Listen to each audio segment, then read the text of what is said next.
Bom dia. Todos nós amanhecemos hoje no Brasil buscando entender as consequências da política americana do Departamento de Estado dos Estados Unidos, leia-se Marco Rubio, em declarar cartéis narcotraficantes como narcoterroristas. Eu sou Francisco Carlos Teixeira da Silva, professor titular da UFRJ.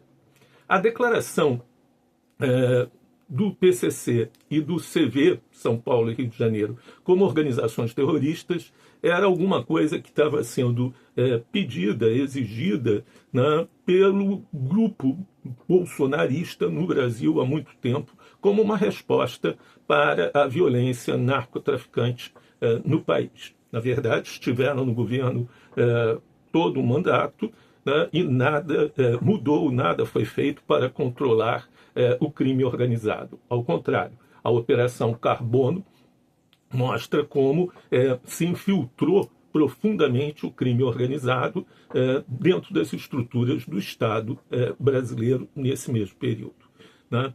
Essa exigência, ela dá uma dimensão nova à questão da segurança cidadã, da segurança institucional no Brasil, porque coloca o Brasil numa vitrine indesejada, né? A partir dessa declaração, por exemplo, o turismo de negócios em São Paulo, algo que é muito importante, reunião de profissionais de várias áreas e que ocupa largamente a cadeia hoteleira e de serviços em São Paulo, vai se ver afetada. E no Rio de Janeiro, o fluxo turístico também vão ser afetados claramente as cadeias hoteleiras e de agências de viagem, restaurantes, etc. Essa é a consequência imediata, aquela que vai ser visível nesse momento que se coloca o Brasil literalmente numa lista suja. Mas vamos ter vários outros eventos ao longo do tempo permanentes e que vão se manifestar assim mais largamente, como, por exemplo, uma vigilância sobre as exportações brasileiras, uma exigência de registro portuário com muita atenção, que vai gerar uma lentidão imensa nas exportações brasileiras, seja para busca de drogas, seja para a busca de bombas ou coisas que ofereçam risco aos americanos, e também, claro, investimentos, trade ventures e toda a área de negócio vai estar seriamente afetada. Isso se baseia nessa legislação americana que está se transbordando para dentro do território brasileiro. Isso nós chamamos de uma noção de império, onde a legislação de um país é imposta a outros, né? Por isso a gente usa a expressão império, né? Vamos lembrar, por exemplo, que durante o Império Romano, o Reino da Judéia tinha rei, tinha Pôncio Pilatos, etc.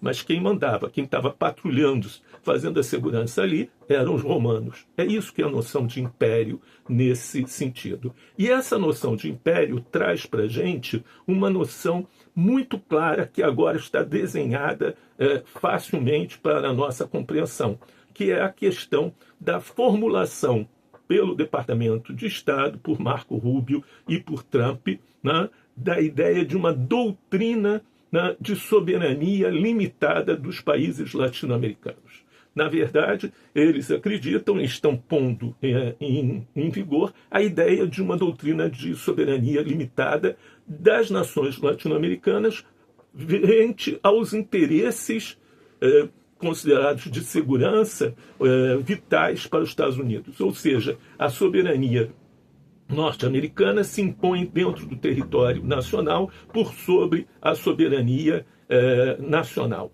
Soberania que não é absoluta, não é soberania. É isso que nós estamos vendo nesse momento. E o mais grave de tudo é que isso está se dando a partir de um grupo dentro do país, o bolsofascismo, né, que quer, de qualquer maneira, deter os movimentos sociais, deter as eleições, deter o processo democrático no Brasil e que, falhado o golpe, agora apela, né, para o império, né, entendemos porque está chamando de império, né, impor a sua soberania sobre o Brasil, como se isso fosse um grande fato, né? Mostra claramente que o bolsonarismo, né, só tem de patriotismo a bandeira na qual eles se enrolam. O resto tudo não funciona, principalmente a defesa da soberania nacional. Falo isso porque a ideia de que não teremos consequências imediatas pode ser temerária nesse sentido. Temos consequências imediatas e temos consequências de longo prazo no mundo dos negócios, para a economia brasileira e para a visão do Brasil colocado do lado de países como Somália ou Iêmen, como países párias no sistema internacional. Mas temos consequências que podem ser muito mais graves. Vamos lembrar que Trump declarou o Trem de Aragua, na Venezuela, como uma organização terrorista, né? Dias depois, ele invadiu a Venezuela e sequestrou, né, Maduro e sua esposa. Ele declarou também, né, um grupo muçulmano na Nigéria como terrorista e bombardeou a Nigéria, né? Ele declarou também, né, o cartel de Jalisco no México como organização terrorista.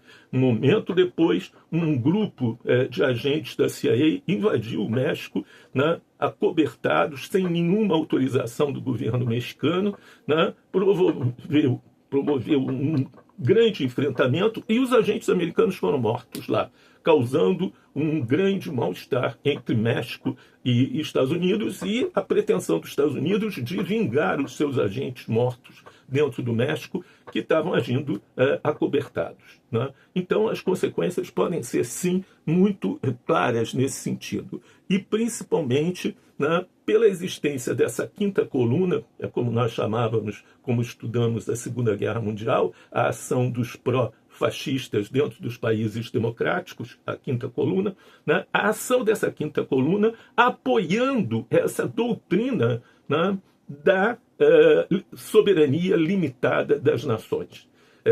Depois de bater continência para a bandeira dos Estados Unidos, é claro que a escolha entre Estados Unidos e Brasil já se deu. E a ideia de uma doutrina, né, da soberania limitada é a grande pauta da política externa desses grupos hoje no Brasil.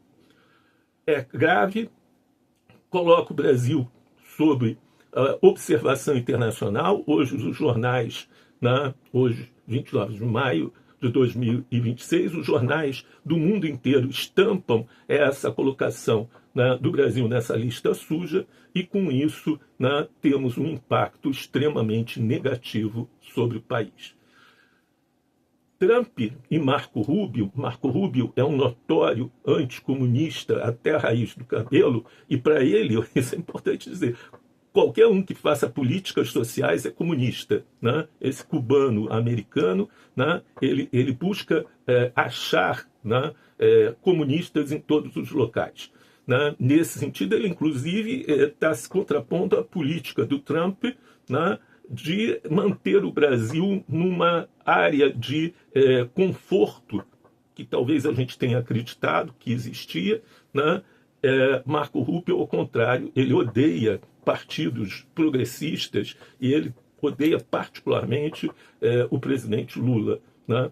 Essa ideia de limitação, né, da soberania talvez pudesse ser voltada contra os Estados Unidos. E os Estados Unidos, por exemplo,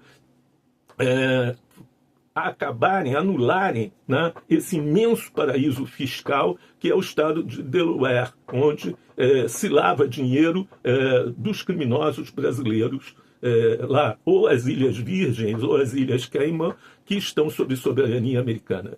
Seria muito bom que os Estados Unidos parassem de exportar armas para os cartéis, né, no México e no Brasil, né, e fechasse seus paraísos fiscais. Essa seria a melhor cooperação, né, no combate do crime organizado nesse sentido.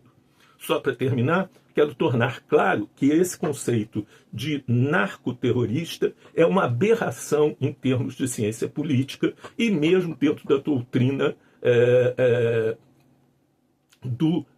da guerra subversiva. Se nós pegarmos o Manual do Guerrilheiro de Marighella, nós vamos ver claramente que Marighella estabelece 4 níveis de ação da guerrilha revolucionária. Se tornar familiar e comum, infiltrando-se na população local, expulsar as autoridades do Estado, organizar a população local em milícias armadas, 4, tomar o poder. O crime organizado não tem esse interesse. Ele sim se infiltra na população local, sim ele expulsa as autoridades do Estado. Mas organizar autonomamente a população e a tomada do poder não interessa ao crime organizado. Crime é um caso de polícia, é um caso de segurança cidadã institucional, né? E terrorismo é um caso de segurança política e que se combate com meios políticos, né? Não meios militares. Né? Vamos aguardar as consequências que daí virão, mas a situação é muito grave.